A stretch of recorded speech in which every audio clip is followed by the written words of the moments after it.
Кыргызстанда мал чарба продукцияларынын бардык категорияларында тирүүлөй салмакта 414,4 мың тонна эт өндүрүлдү. Өлкө боюнча эт өндүрүүнүн жогорулашы айыл чарбадагы малдын көбөйүшү менен байланыштуу. Мурунку жылдын ушул мезгилине салыштыра келгенде 10,425 тоннага же болбосо 2,6% эт көбүрөөк өндүрүлгөн. Республикада сүт өндүрүүнүн өсүшү дагы саан уйлардын саны былтыркы жылга салыштырмалуу 16,5 башка көбөйүшү жана уйлардын кунардуулугунун жогорулашы менен байланыштуу экендигин айыл чарба министрлиги билдирет.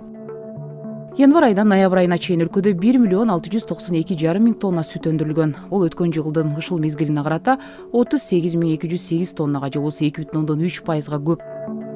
Ал эми жумуртка болсо республикада 734,454 даанасы өндүрүлгөн. Бул былтыркы жылга салыштыра келгенде 95,830 же болбосо 115% көбүрөөк. Жумуртка өндүрүүнүн жогорулашынын эң башкы себеби бул тооктордун саны 571,1 мың башка көбөйгөн. Тооктордун орточо тукумдуулугу өткөн жылдын ушул мезгилинен салыштырмалуу 18 даана жумурткага жогорулашы менен байланыштуу.